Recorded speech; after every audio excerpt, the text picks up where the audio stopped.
India और अफगानिस्तान का जो वर्ल्ड T20 का मैच था जो कि अभी कंक्लूड हुआ है, उसमें मैच जब स्टार्ट नहीं हुआ था तो मुझसे पूछा गया था कि यार आपको क्या लगता है कौन जीतेगा, क्या एक टफ मैच होगा, क्लोज मैच होगा, ये सारी चीज़ें मैंने चार बातें की थी।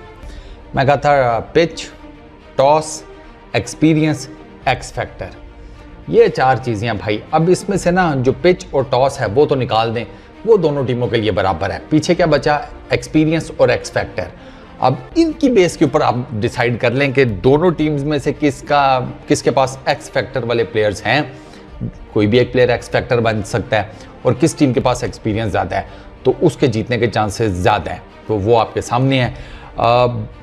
अफगानिस्तान ने स्टार्ट में, अब आप देखें ना, अफगानिस्तान ने स्टार्ट में 3 विकेटें जल्दी गिरा ली डिस्पाइट द फैक्ट कि पंत का इंपॉर्टेंट कैच ड्रॉप हो गया, कोई नहीं, उसको दोबारा उन्होंने आउट जल्दी कर लिया। रोहित शर्मा जल्दी आउट हो गए, विराट कोहली को भी टेक्निकली जल्दी पकड़ लिया गया था। लेकिन उसके बाद आप देखें ना, फिर स्काई आ गया, दुबे ठीक, फिर वो थोड़ा सा चले, लेकिन उसके बाद दुबे भी आउट हो गए। तो 3-4 विकेटें अफगानिस्तान जल्दी लेने के बावजूद इंडिया मेड अ कमबैक उन्होंने स्काई की फॉर्म में किया। स्काई क्या साबित हुए? X factor. तो उसके बाद फिर बॉलिंग की तरफ आते हैं। ये जो बारबेडोस की पिच है ना, बाय द वे आपको ये बता दूं, वो आपने आज देख ही लिया है, ये 170-80 वाली पिच है। वर्ल्ड T20 का फाइनल भी इसी पिच पर होना है, तो ये पिच उस मैच में भी इसी तरीके की होगी। इस पिच के ऊपर जितने भी मैचेस होंगे वो इसी तरह के होंगे। यहाँ पर विंड बड़ी मैटर करती है, यहाँ तेज़ हवा चलती है। ऑस्ट्रेलिया ने बड़ा फ़ायदा उठाया था अगेंस्ट इंग्लैंड, वो जो मैच था वो यहाँ पर था, वो उन्होंने हवा का फ़ायदा उठा के वार्नर ने और उसने ठीक ठाक छक्के मारे थे हेड ने। यहाँ हवा बड़ी तेज़ चलती है, वो फैक्टर है। पिच ठीक है, फंसा के जिसे कहते हैं ड्यूल पेस्ट, थुस्सी, इस टाइप की वो विकेट है। आप देखें ना, बुमराह ने जो विकेट्स लिए हैं उसमें से कटर उसने कितने मारे हैं। गुरबाज का देख लें, वो जजई की विकेट देख लें, वो क्लियर कट कटर मारे हैं उसने। फिर उसके अलावा जो स्पिन और वो सारा मामलात हैं। तो इंडिया ने जब 180 किया था तो it was pretty much evident कि इंडिया आधा पौना मैच ले गया था। रोहित ने टॉस जीता, रोहित ने पहले बैटिंग की क्योंकि रोहित को नहीं आइडिया था कि ये विकेट किस तरीके से बिहेव करेगी, और बिल्कुल लॉजिकल डिसीजन था। मेरा ख्याल है कि अगर राशिद टॉस जीतते तो वो भी यही करते, पहले बैटिंग करते, क्योंकि इस विकेट का पता नहीं था। अब लोगों को पता चल गया कि भाई ये विकेट जो है, इस पर अगर आपने पहले बैटिंग करते हुए 160, 70, 80 कर लिए तो वो एक ऐसा टोटल है कि जिसको आप सेकंड इनिंग में डिफेंड कर सकते हैं। 181 किया टीम इंडिया ने, 134 के ऊपर अफगानिस्तान ऑल आउट, 47 रन से ये मैच जीता। रोहित शर्मा नहीं चले, फजल फारूकी की स्लोअर वन थी, रोहित नहीं पिक कर सके, बॉल फंस कर आया। एक तो स्लोअर वन थी, रोहित के मुंह के आगे गिरा लेकिन फंस कर आया। रोहित जल्दी शॉट में चले गए, एरियल गेंद गया, राशिद ने आसान कैच पकड़ा, इंडिया की पहली विकेट गिरी। उसके बाद जो इंडिया की दूसरी विकेट गिरी वो थी इसकी ऋषभ पंत की। ऋषभ अच्छा खेल रहा था, उसने 20 किए, 11 गेंदों के ऊपर 4 चौके लगाए, reverse sweep, this that, typical Rishabh Pant. वो बॉलर्स पे चढ़ने की कोशिश कर रहा था और काफ़ी हद तक वो चढ़ा भी हुआ था, लेकिन बस वो राशिद का ना एक स्ट्रेटर वन मिस कर गया। और राशिद आपको पता है वो है तो तेज़ बॉलर, उसने ज़्यादा फ्लाइट दी। जिस बॉल के ऊपर ऋषभ पंत एलबीडब्ल्यू हुआ है वो उसने थोड़ा ज़्यादा फ्लाइट दी, ऋषभ से वो फ्लाइट बेसिकली मिस हुई है, क्योंकि वो ऋषभ जिस जगह पर बॉल को एक्सपेक्ट कर रहा था ना यहाँ गिरेगी, वो गिरी नहीं, वो उससे थोड़ा सा पीछे गिरी और ठक करके पिछली लात पर लगी। ऋषभ आज मतलब वो क्या उसको कहते हैं, बिल्कुल ही ब्लाइंड किस्म का आउट था, एलबीडब्ल्यू। अच्छा, तीसरी विकेट गिरी वो विराट कोहली की थी। वो लॉन्ग ऑफ के ऊपर कैच आउट हुए, 24 किए, 24 गेंदों के ऊपर एक छक्का लगाया। ऐसी पिचेस के ऊपर विराट कोहली बहुत मुश्किल है, रोहित विराट, क्योंकि ये फंस कर आती हैं, वो फ्री फ्लोइंग प्लेयर्स हैं। अब विराट का सिर्फ एक छक्का जो है वो कॉन्फिडेंट शॉट है और वही उसकी वाहिद बाउंड्री है इस पूरी 24 रन की इनिंग्स में, और वो नवीन को स्ट्रेट का छक्का मारा था, छक्का बड़ा ज़बरदस्त था। लेकिन फिर वो बात वही है कि अब राशिद खान को वो खेलना एक्स्ट्रा कवर के ऊपर से चाहते थे विराट, लेकिन वो नहीं टाइम हुआ, बॉल सीधा लॉन्ग ऑफ के सीने के ऊपर नबी के बिल्कुल यहाँ पर उन्होंने गेंद फेंकी, वो वहाँ पर कैच आउट हो गए। तो ये विराट और रोहित का इन जैसी ये स्लगिश जो पिचेस होती हैं मुश्किल है, क्योंकि यहाँ पर आपको सेटल होने में टाइम लगता है। आपको यहाँ पर ना सूर्या क्यों चला है वो भी चलो मैं आपको बताता हूँ। मैं आपको पहले ये बता दूं, चौथी विकेट जो गिरी, चौथी विकेट वो बेसिकली दुबे जी की गिरी थी, वो एलबीडब्ल्यू हो गए 10 रन बनाकर। राशिद की गेंद के ऊपर रिव्यू लिया था, तो राशिद उनको भी राशिद दे गया। राशिद ने ऊपर 3 विकेटें ली थी और फजल हक फारूकी ने पहले 2 विकेटें जो ऊपर के 5 हैं उनमें से 2 फजल हक फारूकी के हैं। सूर्या कुमार यादव पर आते हैं। 53 किए, 28 बॉल्स के ऊपर 5 चौके, 3 छक्के, 189 का स्ट्राइक रेट। इस विकेट के ऊपर कोई बताया ना कि सूर्या ने इस तरह की बैटिंग है, कोई यकीन ना करे। लेकिन सूर्या कुमार यादव का पता है क्या चक्कर है? सूर्या कुमार यादव की जो सबसे बेस्ट चीज़ है ना, जो इन विकेट्स के ऊपर बहुत ज़्यादा कारामद है, वो है इम्प्रोवाइजेशन। आप सूर्या कुमार यादव की ज़रा इनिंग्स जाकर देखें, मतलब वो कभी आगे होकर इधर से बॉल निकाल के चौका मार रहा है, कभी वो यूं करके इस तरफ जाकर लेग साइड के ऊपर फ्लिक कर रहा है। उसने टिपिकली वो 360 जो उसको कहते हैं ना, स्काई 360, उसने उस टाइप की इनिंग खेली है।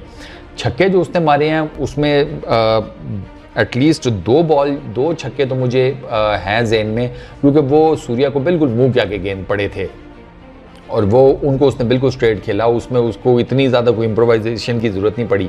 चौके सूर्या ने ऑलमोस्ट सारी इम्प्रोवाइज़ की हैं। तो इस तरह की पिचेस के ऊपर फिर आपको ना इस किस्म की गेम प्ले करनी पड़ती है, और इस किस्म की गेम प्ले जब आप करते हैं तो फिर होता ये है कि बॉलर्स जो है उसको आप प्रेशर में ले आते हैं। बॉलर्स को आप प्रेशर में ले आते हैं क्योंकि बॉलर को नहीं पता होता कि अभी मैं भागता हुआ जा रहा हूँ या मैं बॉल करने लगा हूँ, ये क्या करेगा। क्योंकि सूर्या मतलब पहले नहीं वो मूव आउट करते, वो बॉल ऑलमोस्ट जब डिलीवर होने वाला होता है ना, फिर वो यहाँ आगे हो जाएंगे, पीछे हो जाएंगे, वो इस तरफ फ्लिक कर देंगे, ही कैन डू एनीथिंग। और इस इम्प्रोवाइजेशन की वजह से ना मुझे आज लगा कि सूर्या कुमार यादव इतनी बेहतरीन किस्म की इनिंग्स खेलने में कामयाब हुए हैं, क्योंकि इस किस्म की इम्प्रोवाइजेशन आपको किसी और बैटर की तरफ से और नहीं नजर आई।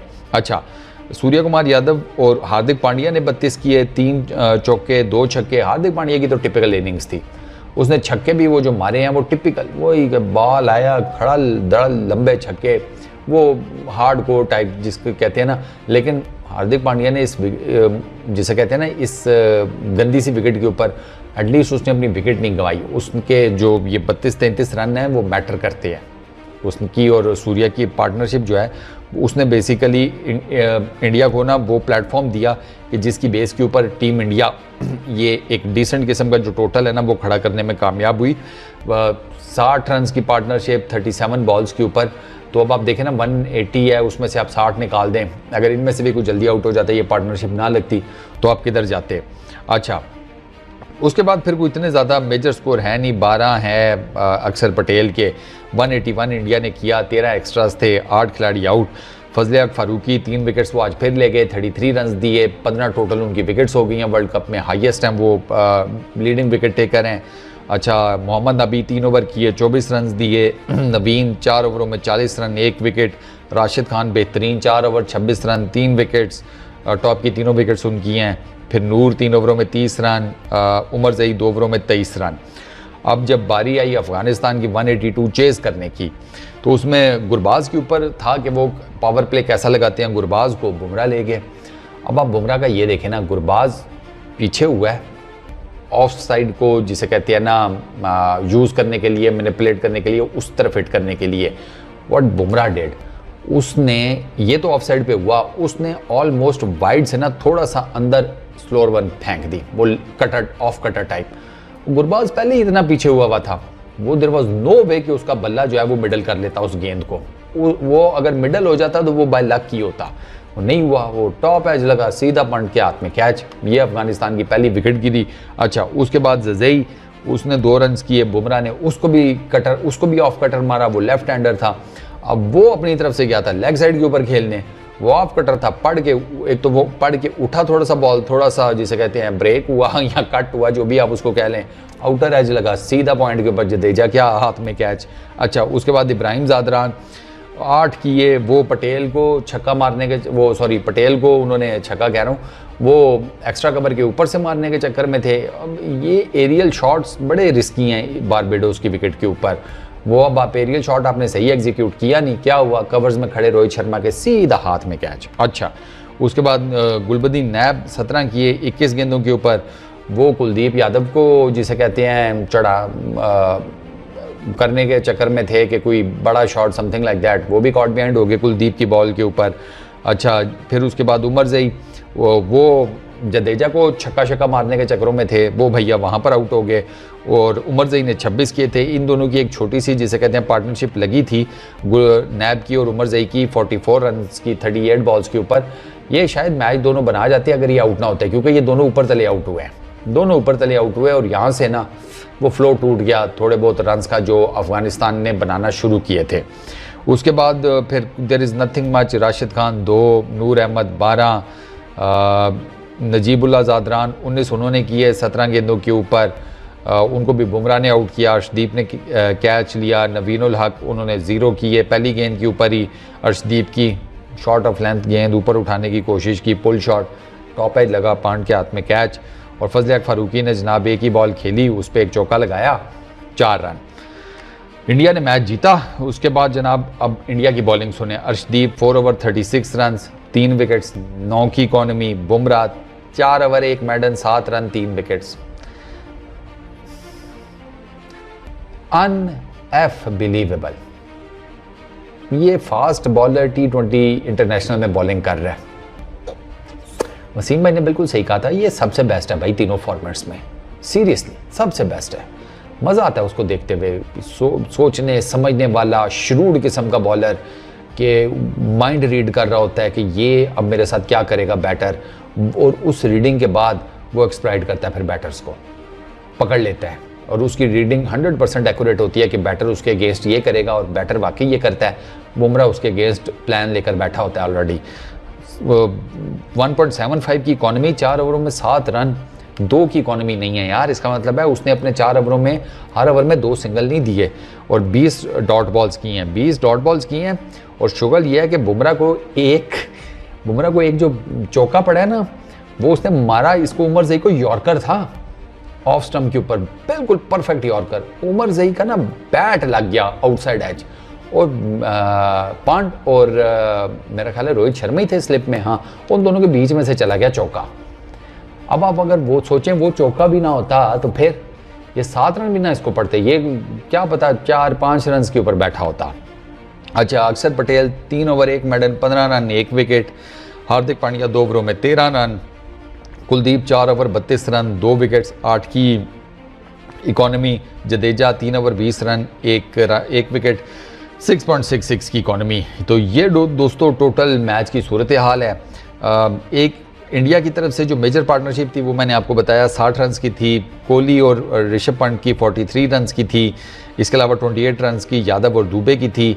इधर अगर बात करें अफगानिस्तान की तो वहाँ पर आपको एक ही पार्टनरशिप नज़र आती है, नैब और उमर ज़ई की 44 रन की, फिर नबी और ज़ादरान की है 31 रन की।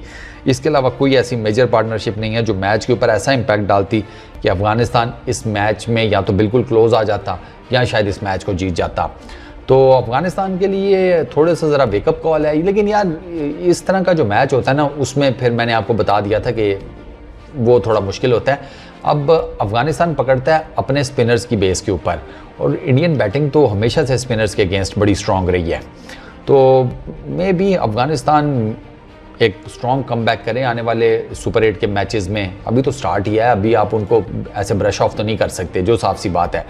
तो आई रियली होप कि वो स्ट्रॉन्ग कमबैक करें, बाकी टीम्स के अगेंस्ट मैच वगैरह जीते, और उनके चांसेस हैं, ऐसा नहीं है कि कोई बुरी टीम है या समथिंग लाइक दैट। अफगानिस्तान की टीम अच्छी है, थोड़ा सा आज ज़रा उनको, वही मैंने आपको बताया, एक्स फैक्टर और एक्सपीरियंस का उनको थोड़ा सा ज़रा झटका लग गया, बट आई रियली होप कि they will make a good comeback. बाकी एज़ फॉर टीम इंडिया, वो आज उस पता नहीं कौन कमेंटेटर बात कर रहा था, और I kind of agree with him कि इंडिया को एडवांटेज हो गया कि उन्होंने उस विकेट के ऊपर एक मैच ऐसा खेल लिया है कि जिस विकेट के ऊपर वो आने वाले कुछ दिनों में फाइनल खेलेंगे। तो आई काइंडा एग्री। मुझे लगता है कि बारबेडोस में आप टीम इंडिया को फाइनल खेलते हुए देखोगे। अपेरेंटली लग ऐसे ही रहा है, जिस तरह की उनकी बैटिंग चल रही है, बॉलिंग चल रही है, फील्डिंग है, यू नेवर नो। बस इस वीडियो में इतना ही। अपना बहुत ख्याल रखना, नेक्स्ट वीडियो में मुलाकात होगी। Peace out.